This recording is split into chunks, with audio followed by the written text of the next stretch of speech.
俺の冒険は今始まった。あ、折れた。一撃だ。 Selamat datang di channel ini. Kali ini aku akan membahas alur cerita dari anime I'm Standing on 1,000,000 Lives. Anime yang menceritakan lelaki introvert yang tiba-tiba dipindahkan ke dunia lain bersama dua orang cewek sekolahnya. Ketika masuk isekai, kedua temannya mendapatkan job sebagai ksatria dan penyihir. Sedangkan lelaki itu mendapatkan job sebagai petani. Ya, sebagai petani. Bagaimanakah perjalanan sang petani dan dua ekor cewek di dunia isekai? Mari kita mulai.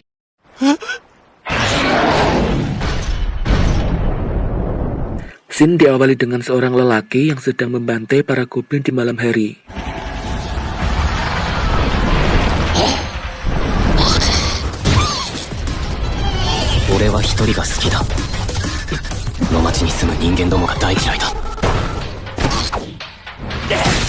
Kita kembali ke beberapa waktu sebelumnya. Kenalkan, ini adalah MC kita yang bernama Yotsuya. Ia adalah lelaki introvert yang bahkan tidak punya teman. Ia menghabiskan waktunya di rumah untuk bermain game sendirian. Ketika sedang menghapus papan tulis, ia menyadari ada dua orang gadis yang memperhatikannya. Tiba-tiba ada kejadian aneh yang mulai terjadi.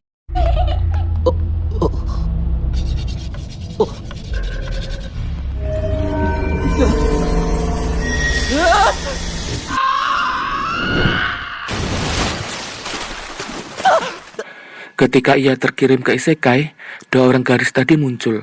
Yang rambut pirang bernama Shindo, sedangkan yang satunya bernama Hakusaki. Tiba-tiba muncul Game Master yang gak punya otak. Beneran gak punya otak ya dia?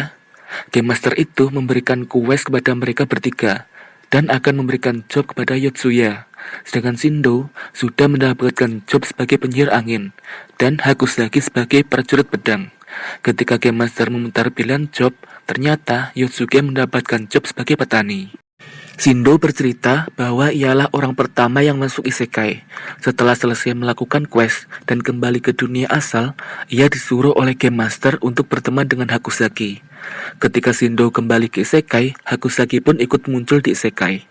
Begitulah kejadian yang akhirnya Yotsuke pun ikut terseret. Yotsuya mendapatkan dua senjata berupa arit dan cangkul sebagai petani.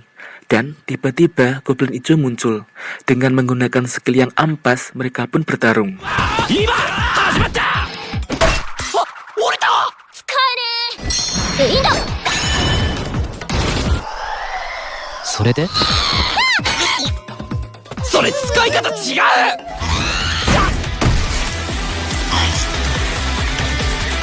Saat Yotsuke mati, ia dapat hidup kembali selama 30 detik asalkan ada satu orang yang masih hidup dalam party. Kalau semua orang mati, maka mereka akan benar-benar mati di dunia itu. Ketika mereka istirahat di malam hari, Yotsuya pergi untuk level up. Ketika sedang membunuh para goblin, ternyata Shindo dan Hakusaki diserang oleh troll raksasa. Yotsuya, Hakusaki-san! Naniga? Ketika mereka kabur ke desa, tangan Hakusaki tidak tumbuh dikarenakan dimakan troll. Jadi Shindo pun tidak bisa hidup lagi karena ada di dalam perut troll tersebut. Di desa, mereka disebut sebagai pahlawan oleh warga desa. Mereka pergi menemui kepala desa untuk meminta quest. Ternyata questnya adalah membunuh troll yang telah menyerang mereka tadi. Yotsuya memutuskan untuk level up sendirian di hutan dan meninggalkan Hakusaki di desa. Ketika sedang farming goblin, ada satu goblin yang kabur. Padahal kalau bisa membunuh satu goblin tersebut, ia akan naik level ke level 10. Tiba-tiba ada notif Hakusaki telah mati, sehingga Yotsuya langsung berlari menuju desa dan malah bertemu troll di sana. Dan dikejar-kejar, akhirnya Yotsuya lari kembali lagi ke hutan.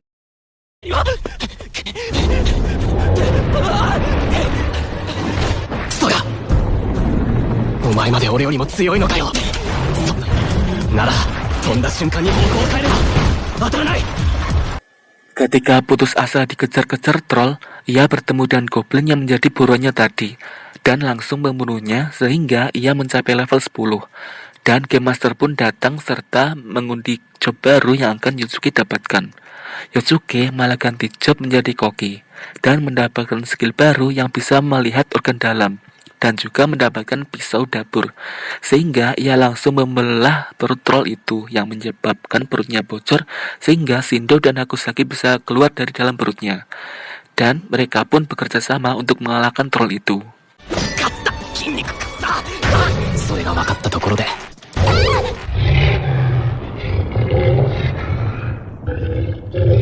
他にそこにカメ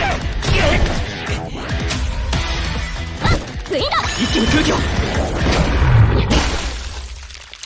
Setelah berhasil mengalahkan troll, Game Master muncul dan mengatakan bahwa tujuan akhir dari petualangan mereka di Isekai adalah sebagai pahlawan di masa depan untuk menyelamatkan dunia asli mereka dari ancaman monster yang akan menyerang. Ketika sudah kembali ke dunia asal, Yotsuya mendapatkan quest dari Game Master untuk menyelamatkan seorang wanita yang sedang dibully di toilet. Yotsuya langsung menyerang para pembuli dengan cara menghancurkan HP milik mereka yang digunakan untuk merekam pembulian tersebut.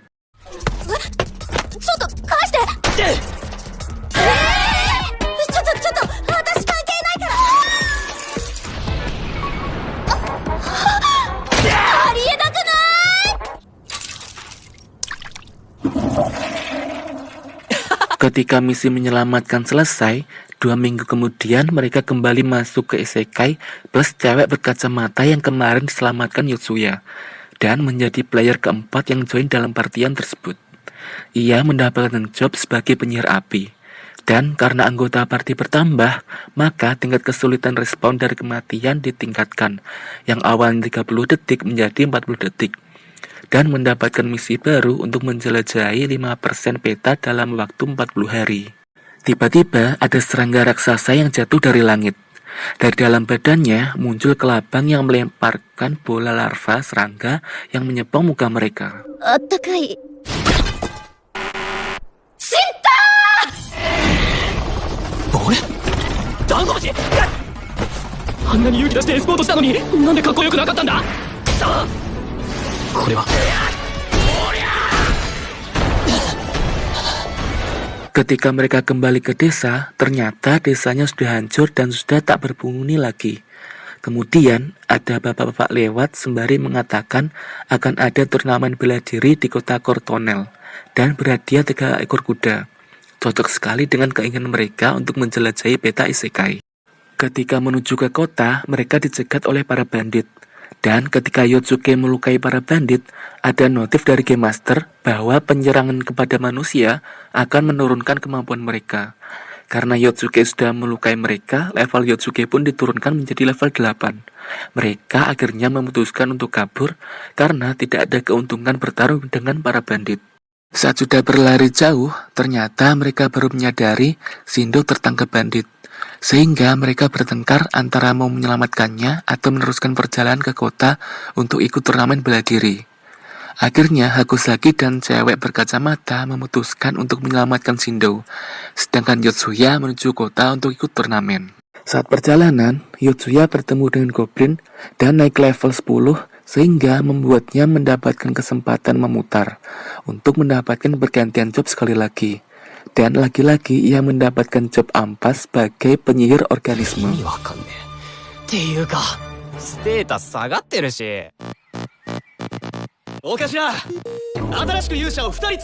Saat babak pertama, Yotsuya bertarung belum ada 5 detik, ia sudah mati. Karena tidak bisa mendapatkan kuda, ia memohon untuk bekerja kepada kesatria dan melaporkan ada sekawan bandit jahat yang bisa ditumpas. Sebelum penyerangan bandit, Yotsuya diajarkan bagaimana berpedang oleh kesatria.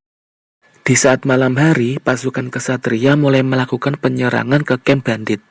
Karena kewalahan, bandit pun melepaskan berserker.